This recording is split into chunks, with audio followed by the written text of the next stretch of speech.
Hey, what's up guys? John here. Over the last couple of years, we've learned a lot. One of which is that the attack on small business, property owners, and the family unit is more alive today than it's ever been in history. Remember, just a couple of years ago, it was safe to go into Walmart, into Target, into one of these really big these stores, these big chains, and stand in line with 200-300 other people. Covered up and got your water, your toilet paper, and your wine, and everything. And that was safe. That was safe. That was good. But for you to go into a small store, that was not safe, right?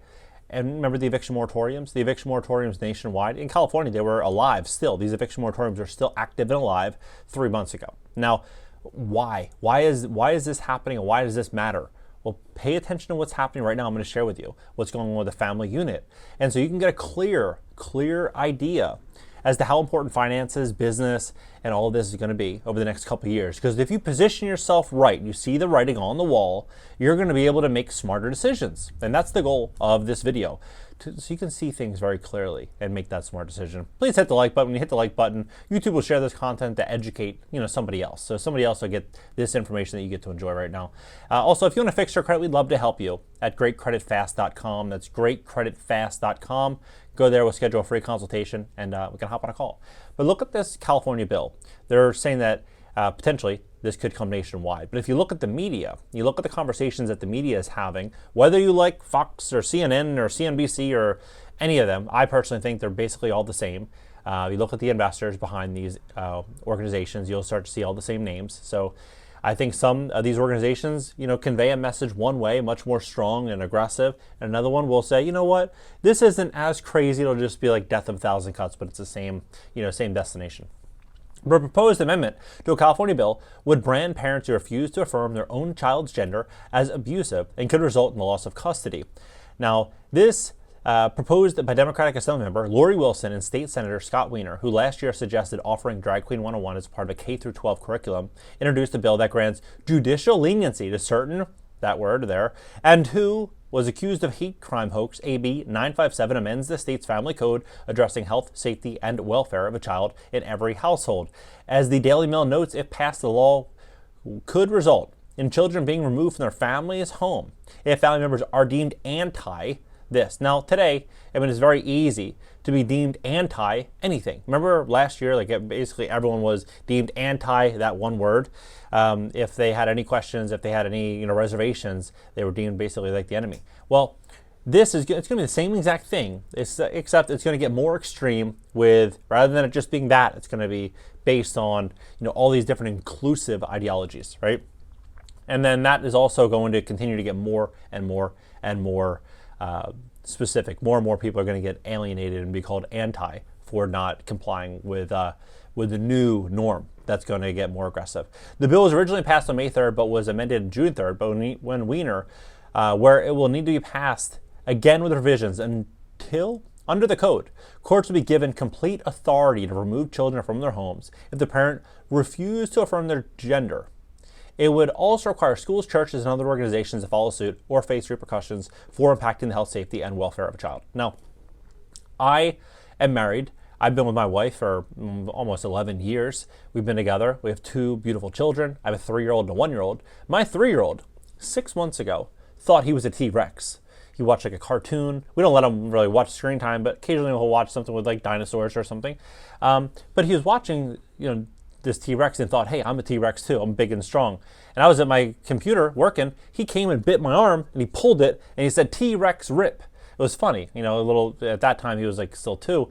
But it was funny that he actually thought he was like a T-Rex. We took him to the zoo. He saw a gorilla. He thought he wanted to be a gorilla, or maybe he was a gorilla, because he kept saying, I'm a gorilla, I'm a gorilla. When you have a 3-year-old, a 4-year-old, 5-year-old, 6-year-old, 7-year-old, they are so easily manipulated. You can convince them of almost anything. If you have a child and you're teaching your children to believe certain things or to see the world a certain way, and then that child goes to school from 8 to 3 p.m. and they're with these different teachers, and the teacher's asking them, hey, do you identify like this? Hey, do you want to wear a dress? Do you want to do this? Do you want to do that? Are your parents not approving or accepting of this behavior? And then before you know it, you're in a nightmare type of situation.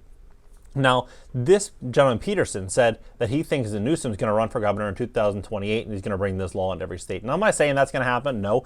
The guy, Peterson, maybe he's right, maybe he's wrong. But one thing that we do know for sure is that if you look at the media and you look at everything that's happening, the conversation is national. The conversation is even, it's going into other locations, other countries as well.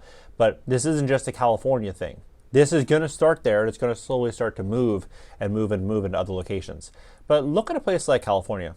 For example, California, one of the most beautiful places in the country, in my opinion anyway. Santa Monica. Crime's up 14%. Promenade, 35% vacant. Promenade is like one of the main tourist hubs in Southern California, at least it was. Drug use, all-time high. Unhoused, 15% population, right? Look at all these catalytic converters. Theft is basically, theft and robbery and low-level crimes, basically like a slap on the wrist. Because when you look at how this whole thing is kind of playing out, there's no cash bail. It's under zero bail rules. So you basically catch them and release them. So if you look at how this is being played out here, it's easy. The attack on property owners, where most properties and most apartments are owned by mom and pops. They had this eviction moratorium, but if you look at the large corporations, the big players, they're the ones that are getting filthy rich right now off of the demise of the middle class. Look at Invitation Homes and these other companies. They made more money during the eviction moratorium with rents collected than they did the year prior.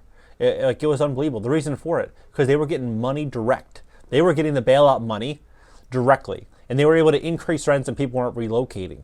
And so when people weren't paying, they were just getting the money. Mom and pop landlords, they weren't really getting paid like the media conveys. Maxine Waters even told everyone, hey, landlords, if you don't have the money, go to the bank and get a loan if the money's not coming fast enough. This is what they want. They want the financial stress and the division in the family, right? This is, it's clear. Look at it. George Gascon, district attorney in Los Angeles. Who's the biggest funder? You know the name. He funded a couple of really big organizations that I'm not going to mention here, but he funded them. And if you go into the website, it said that one of the main missions was to destroy the nuclear family, right? Look at how this plays out, though. So in Los Angeles, as a whole, property values have dropped 7% in the last 90 days. Pretty big number. Now, San Francisco, property values have dropped 15.74% in the last 90 days. This just came out, about 5 days ago. And so you start to see the wealth that's getting sucked out of the markets due to these increased interest rates. And a lot of people are sitting on record high debt. So if the debt's getting more expensive to service and the wealth is getting pulled out, the equity is getting pulled out of their properties, what is this going to ultimately mean? Well, it's going to mean people are going to have less money. And when people have less money, their relationships at home get a little bit more challenging. And when the family structure is getting hit from every different direction, there's their business, their properties, their kids, they're starting to go after this. What are they going to do? They're going to allow the government to get bigger and bigger and bigger and bigger and have more control and authority than they've ever had in history. And so you even look at some of these new things that they're trying to do. In Santa Monica, for example, they're trying to implement a 5% tax on property sales over $8 million. Now, people might say, oh, those people are filthy rich. Well, do the math on this. $8 million, that would mean it's not just, mansions, it's commercial property, it's land, it's anything, right? They're trying to just continue to increase and tax the citizens and take money from the citizens. And you know why they're going to continue to do this? Well, it's going to do a couple things. It's going to give the government more money, more funding, and it's going to push people into a situation where they're desperate, begging for a solution. And as that happens and more people are demanding this solution, the government is going to continue increasing taxes more and more and more and more.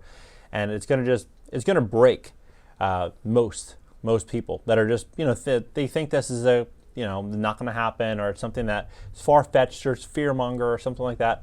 Look, connect the dots. If you can't see what happened the last 3 years, it was the attack on small business, these property owners, and the family. That was the attack.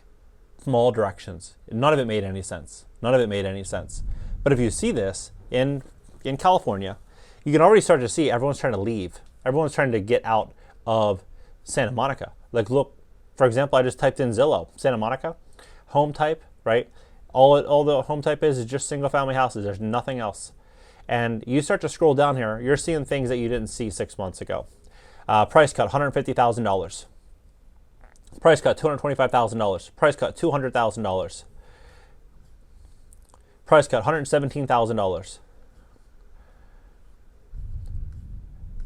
Here's another one. Price cut, $3.5 million price cut, right? Because you think about this, on a $4 million house, and they have, let's just say, a mansion tax, which they're going to push forward.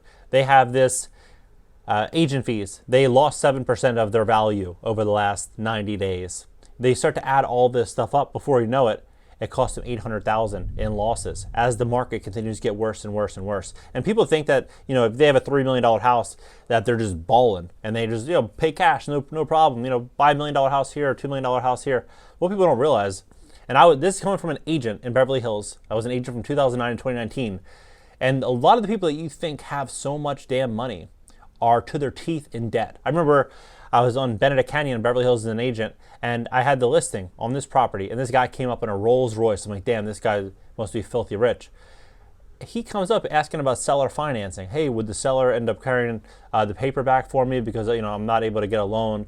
My business, we have, and he had like this big story. Driving a $300,000 car, right? A lot of people are like that, and even in Santa Monica, with these $4 million homes, they might owe the bank $3 million. They might owe the bank $3 million. But as the market continues to get worse and worse and worse, but all these additional costs and taxes are continuing to be pushed forward, people are just going to be pushed into financial hardship. So pay attention to what's happening.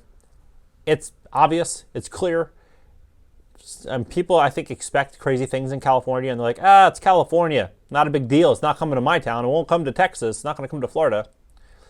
Just look at the conversations that are being had in Texas and Florida in a lot of places. They're talking about this, not doing anything just yet, but they're talking about it. These conversations are now being had. Now imagine in 36 months, in 24 months, they're going to start to put in small protections, and before you know it, it's going to be happening in your backyard. It's going to be just like California. That's why I think right now, money, finances, getting out of high interest consumer debt, putting yourself in a strong position is more important today than it will ever be in your lifetime. And if you position yourself well, you'll have options. You'll be able to be like, I'm going to relocate. I'm going to get out of here. I'm going to go here. I'm going to do that. I'm going to do this. You'll be able to play it out and do things that you think are going to be better for yourself or your family because you planned ahead. That's all I'm trying to say here. It's obvious. Writing's on the wall. What do you think about it? Drop it below. Let's have a conversation about it. If you want to fix your credit, we'd love to help you at greatcreditfast.com. That's greatcreditfast.com. And add me on Instagram for content that you're definitely not going to see here. This is John Williams on IG. I respond to DMs over there as well. And I'll catch you guys in the next one.